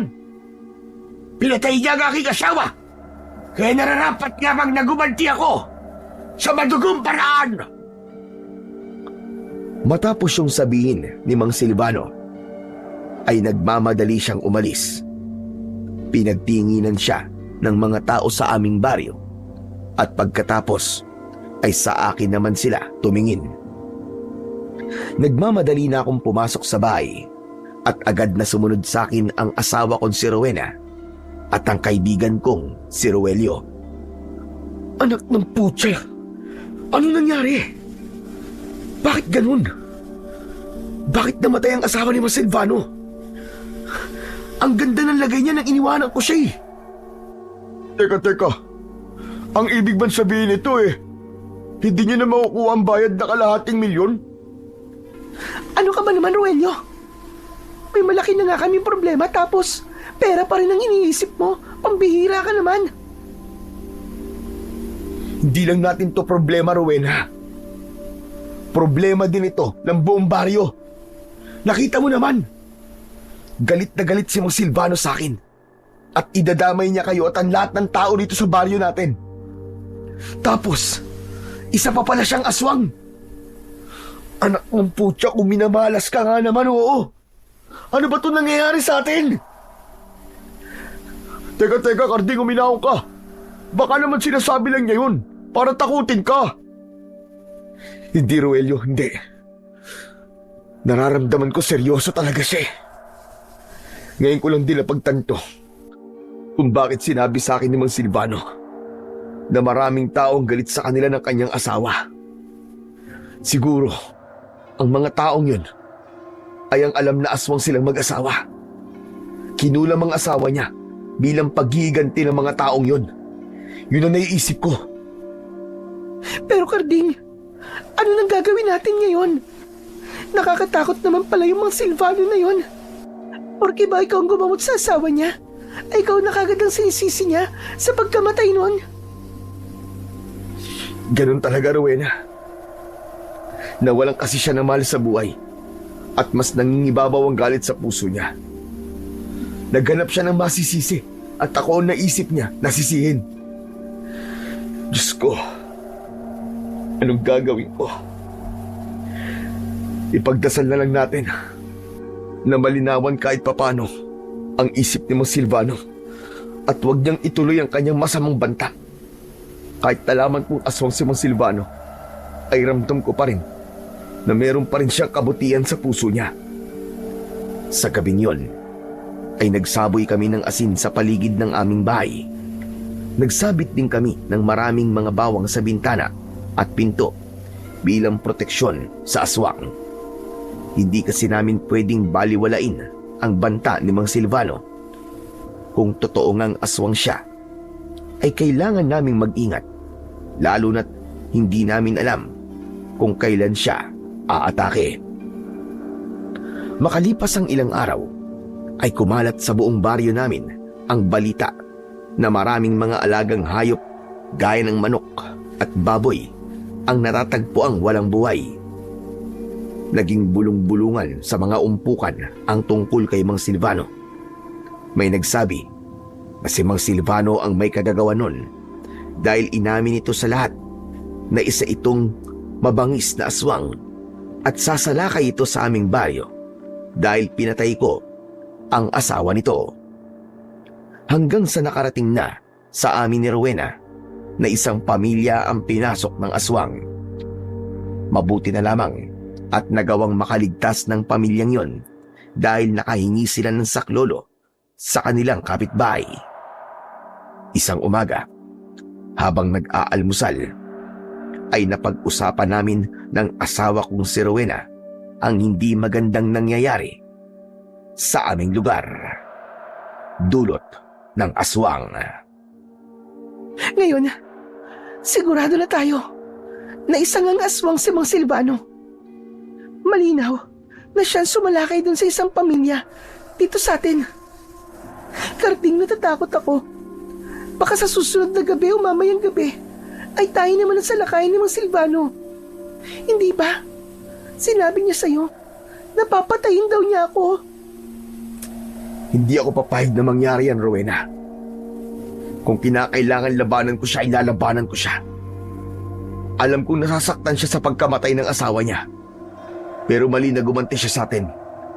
Lalo na't alam ko sa aking sarili na wala talaga akong kinalaman sa pagkamatay ng asawa niya. Kung gagawin niya ang binabalak niya sa'yo, dadaan muna siya sa ibabaw ng aking bangkay. Pero aswang siya. Wala ka namang alam sa pakikipaglaban sa ganung nilalang eh. Kahit wala akong alam sa pakikipaglaban sa aswang, Rowena, ay poprotektahan pa rin kita sa abot na makakaya ko. Pero wag nating kakalimutang magdasal. Sana, wag nang umabot sa ganon ang galit ni Mang Silvano para hindi na dumanak pa ang dugo. Sa gitna ng pag-uusap namin ni Rowena, ay nagtaka kami dahil sa pagsigaw ng mga tao sa labas ng aming bahay. Galit na galit nilang tinatawag ang pangalan ko dahil pakiramdam ko na hindi sila aalis hanggat hindi nila ako nakakausap, ay binuksan ko na ang pinto. Sumalubong sa akin ang maraming tao. Lahat sila ay galit na galit. Sabay-sabay silang sumisigaw. May iba pang minumura ko, ngunit iisa lang ang nais nilang iparating sa akin. Ako ang sinisisi nila sa pagsalakay ng aswang sa aming baryo. Sinasabi nila na kung hindi ko pinatay ang asawa ng aswang na si Mang Silvano, ay hindi magagalit sa akin ang lalaki at hindi ito sasalakay sa baryo namin. Tumigil kayo mga kababaryo! Tumigil kayo sa mga sinasabi nyo! Ano ba kayo? Wala kayong alam. Nagbabase lang kayo sa narinig nyo kay Mang Silvano. Pero wala kayong alam sa totoong nangyari. Rowena, hayaan mong ako ang magpaliwanag sa kanila. Dito ka lang sa likod ko. Muli akong humarap sa mga tao. Hindi pa rin sila kumakalma at patuloy pa rin sila sa pagsigaw. Pero kahit sumisigaw sila, ay nagsalita pa rin ako. Nilakasan ko ng gusto ang boses ko upang mangibabaw yon sa sigawan ng mga tao. Sandali mga kasama! Sandali lang, makinig muna kayo sa akin! Sandali lang! Naiintindihan ko ang galit nyo sa akin, mga kasama. Pero sana naman ay makinig at magtiwala kayo sa sasabihin ko. Hindi ko pinatay ang asawa ni Mang Silvano. Kilala niyo ako at hindi ko kayang pumatay. Kinukulam ang asawa ni Mang Silvano at ginamot ko siya. Inakala ko na napagaling ko na siya. Pero mukhang sinamantala ng kumukulam sa asawa ni Mang Silvano nung umalis ako sa bahay nila. At doon niya na pinatay ang asawa ni Mang Silvano.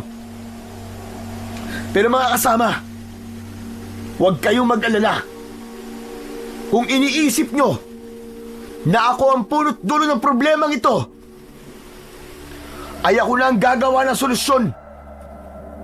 Nangangako ako sa inyong lahat na sa sandaling sumalakay dito si Mang Silvano, ay ako ang haharap sa kanya. Ako ang makikipaglaban sa kanya. Sana naman, sa pagkakataong ito, ay magtiwala ulit kayo sa akin. Alam ko na marami sa inyo ang diskumpiyado sa akin. At meron ding ibang galit sa akin. Dahil naniningil ako sa mga nagpapagamot sa akin. Kung alam niyo lang po, kung gaano kasakit sa akin ang gawin yon. Pero wala po akong ibang mapagpipilian eh. Kailangan po namin kumita ng pera ng asawa ko. Dahil kung hindi, ay makukuha na po ng bangko ang aming lupa. Alam niyo po kung gaano ko kamahal ang baryong to. Hindi ko po kayang umalis dito kung sakaling mawalan kami ng tirahan. Hindi ko kayo kayang iwanan. Dahil alam ko po na marami sa inyo ang umaasa sa panggagamot ko. Kaya kahit sana naman sa pagkakataon lang po na to, magtiwala po kayo sa akin. Nakikiusap po ako sa inyo. Himalang biglang tumahimik ang lahat matapos kong magsalita. Nangilid ang luha ko at niyakap ako ni Rowena. Wala akong ideya kung pinaniwalaan ba ng mga tao ang sinabi ko. Pero basta na lang silang umalis. Nang kami na lang ni Rowena ang naroon, ay doon ko na pinakawalan ang aking luha. Ipinagmamalaki kita, asawa ko. Napakatapang mo para sabihin ang mga yun sa harap ng mga tao. Kahit paano ay gumaan ang aking pakiramdam dahil nailabas ko ang lahat ng sama ng loob ko. Napakatagal ko kasing nanahimik sa totoong dahilan kung bakit kinailangan kong maningil sa aking panggagamot. Hinayaan kong pag-usapan kami ng mga tao at maging masama ang tingin nila sa akin. Pero tao lang din ako. Napupuno din ako. Umasa na lang ako na hindi masasayang ang mga sinabi ko kanina at sana ay maunawaan na ako ng mga tao sa aming lugar. Kinagabihan, bago kami matulog ni Rowena, ay nagdasal muna kami ng taimtim. Ipinagdasal namin sa Panginoong Diyos na sana ay tumigil na si Mang Silvano sa pagsalakay sa aming baryo. Nang nakahiga na kami, ay parehas kaming nakatitig sa kawalan. Hindi ko alam kung anong tumatakbo sa isip ng asawa ko, pero ako ay nakikiramdam sa paligid. Simula kasi ng pagbantaan ni Mang Silvano ang buhay namin, ay hindi na ako nagkakatulog sa gabi. Pakiramdam ko, anumang sandali, ay bigla na lamang siyang sasalakay sa amin. Mag-aalas 12 na ng hating gabi nang nakaramdam ako ng antok. Pumikit na ako, pero wala pang isang minuto ay tinapik ni Rowena ang braso ko. Karding! Karding, gising! May naririnig ako naglalakad sa labas ng bahay natin. Ha? Sandali, titignan ko kung sino yun. Lalabas lang ako. Ano ka ba? Huwag na! Dito ka na lang. Ano? Kung si Mang Silvano yun. Kung si Silvano yun, di mas maganda. Para matapos na to, Rowena. Kung talagang desidido siya, napatayin tayo, wala na tayong magagawa, kundi ang ipagtanggol ang ating mga sarili. Basta dito ka lang. Kahit anong mangyari, wag na wag kang lalabas ng bahay ha. Marahan akong tumayo. Ginawa ko ang lahat para hindi ako makagawa ng kahit na anong ingay. Habang papunta ko sa kusina ng dahan-dahan, ay doon ko narinig ang mga yabag na tila paikot-ikot sa labas ng aming bahay. Kinuha ko ang matalas kong itak sa kusina at saka ako lumabas. Umikot ako sa paligid ng aming bahay pero wala akong nakitang tao o aswang. Babalik na sana ako sa loob nang bigla akong kinilabutan. Mabilis akong humarap sa likuran ko at nangilabot ako ng gusto nang nakita ko ang isang aswang na may kahindik-hindik na itsura. Nanlilisik ang mapupula niyang mga mata. Tumutulo ang laway na may kasama pang dugo at mabalahibo ang buong katawan. Ako ba ang hinahanap mo? Mang Silvano? Oras na ng aking paniningil, Karding. Kailangan mo nang magbayad sa pagpatay mo sa aking asawa. Mang Silvano, sandali lang. Mag-uusap muna tayo. Makinig kayo sa akin. Sinabi ko na sa inyo, hindi ko pinatay ang asawa nyo. Hindi ko po yun magagawa. Albularyo po ako. At wala sa ipinangako ko sa aking tatay at lolo na kumuha ko ng buhay ng iba. Hindi po nila ako tinuruan ng ganong gawain. Maniwala po kayo. Huwag ka na magsayang panalaway, Karding. Dahil kahit na anong sabihin mo, ay hindi na magbabago pa ang isip ko. Ipaghihiganti ko ang ginawa mo sa aking pinakamamahal na asawa. Kumanda ka, Karding! Mabilis na sumugod ang aswang papunta sa akin. Tatagain ko sana siya ng matalas kong itak, pero bigla akong nag-alinlangan. Naisip ko kasi na nagagawa lang yon ni Mang Silvano dahil sa sakit na nararamdaman niya sa pagkawala ng kanyang asawa. Bumaba ang depensa ko at nagawa akong sunggaban ng aswang. Natumba ko at napahiga ako sa lupa. Pumaibabaw sa akin ang aswang at buong lakas niya akong kinagat sa aking balikat. Kumawala ang napakalakas na sigaw sa aking lalamunan na halos mapatid na ang aking litid. Nakita ko ang pagsilip ng mga tao mula sa kani-kanilang mga bintana at mga bahay. Pero kahit isa ay wala man lang lumabas para ako ay saklolohan. Naiintindihan ko sila dahil gaya ko ay takot din silang lahat sa aswang. Lalabas sana ng bahay ang asawa kong si Rowena para tulungan ako, pero agad ko siyang sinigawan. Huwag, Rowena! Huwag! Huwag kang lalabas! Isarado mo ang pinto! Diyan ka lang! Nang nakita ng aswang ang asawa kong si Rowena, ay bigla siyang umalis sa ibabaw ko. Mabilis na tumakbo ang aswang papunta sa direksyon ng aking asawa. Hindi na nagawang maisarado ni Rowena ang pinto dahil sa bilis ng aswang. Ipinulupot ng aswang ang braso niya sa leeg ni Rowena habang nasa likod siya ng aking asawa. Nang mga sandaling yon, marahan akong tumayo. Alam ko na isang maling hakbang ko lang ay kayang-kayang patay na ng aswang si Rowena sa isang kisap mata. Ngayon, ipaparamdam ko sa iyo, Karding, kung gaano kasakit mawala ng asawa. Pinatay mo ang asawa ko. Kaya ngayon naman, papatayin ko rin ang asawa mo! Karding! Karding, tulungan mo ako! Ayoko pang mamatay! Parang awa mo na, ang Silvano! Huwag mong papatayin ang asawa ko! Maawa ka na! Ako na lang ang patayin mo!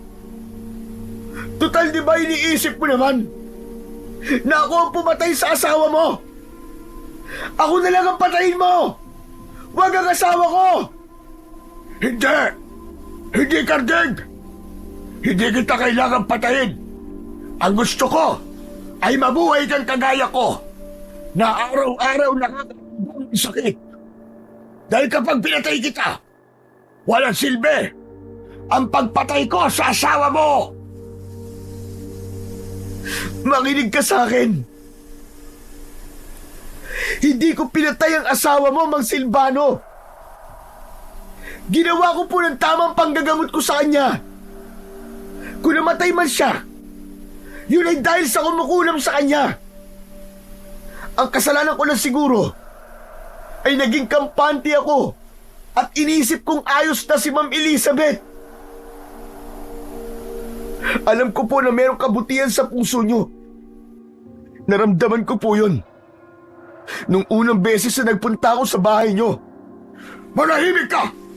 Hindi mo ako makukuha sa mga paganyan-ganyan mo! Nabubulag lang po kayo, Mang Silvano. Dahil nawala ang pinaka-importanting tao sa buhay nyo. Alam ko po kung gaano yung kasakit. Dahil nawalan na rin po ako ng mahal sa buhay. Pero pakiusap naman po. Huwag niyo na pong idamay ang asawa ko sa galit niyo sa akin. Wala naman po siyang kasalanan eh. Parang awa niyo na. Huwag niyo pong hayaan na maranasan ko ang sakit na nararamdaman niyo ngayon. Hayaan niyo po kaming makasama pa ang isa't isa ng matagal. Nang sandaling yon, ay ipinagpasa Diyos ko na lamang ang lahat. Napaluhod ako dahil tila nawala ng lakas ang aking tuhod. Yumuko ako at halos halikan ko na ang lupa. Tuluyan akong napaiyak habang walang tigil akong nakikiusap kay Mang Silvano. Maya-maya pa, may naramdaman akong kamay na humawak sa aking likod. Nang umangat ang aking muka, ay nakita ko si Rowena na umiiyak. Inalalayan niya akong tumayo. Nagtaka ako dahil wala na ang aswang. Rowena? Rowena, asawa ko! Teka, nasaan ang aswang? Nasaan si Mang Silvano? Umalis na siya, Karding. Hindi ako sigurado. Pero mukhang natauhan siya sa mga sinabi mo. Diyos ko, maraming salamat po. Hindi ka ba niya sinaktan? Umiling si Rowena at saka siya yumakap sa akin na mahigpit. Kapwa kami umiiyak ng aking asawa dahil sa labis na kasiyahan na buhay pa rin kami. Abot langit ang pasasalamat ko sa Panginoong Diyos dahil hindi niya hinayaan na mamatay ako at ang asawa ko sa kamay ng aswang. Naniwala ako na may nasabi ako na tumagos sa puso ni Mang Silvano at doon ko napatunayan na may kabutihan pa rin sa puso niya kahit isa siyang aswang. Simula noon ay hindi na kailanman bumalik pa si Mang Silvano para sumalakay o manggulo sa lugar namin at sa buhay naming mag-asawa. Hanggang isang umaga ay may nakita kaming bag sa labas ng aming pinto. Nang buksan ko yun, ay may laman yung ₱250,000 at isang sulat mula kay Mang Silvano.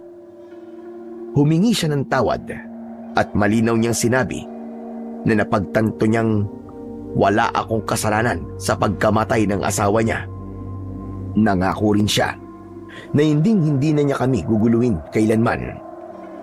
Ginamit namin ni Rowena ang pera para matubos ang pagkakasanla ng lupa namin at ang natira ay itinabi namin para may magagamit kami sa oras ng pangangailangan. Pagkatapos ng lahat ng nangyari, hindi na ako tumanggap ng bayad sa mga panggagamot ko. Unti-unting bumalik ang tiwala ng mga tao sa akin. Sa mga nangyari, ay napagtanto ko na hindi dapat isisi sa iba ang lahat ng hindi magagandang nangyayari sa buhay natin. Sadyang may mga pangyayari talagang wala tayong kontrol. At kahit na ano pang gawin natin, may mga bagay na hindi natin kayang pigilan o baguhin. At kung bakit nangyayari ang mga yon, ay tanging ang Diyos lamang ang nakakaalam ng dahilan. Hanggang dito na lamang po ang kwento. Maraming salamat po sa walang sawa niyong pakikinig at suporta. Pagpalain nawa po kayo ng poong may kapal.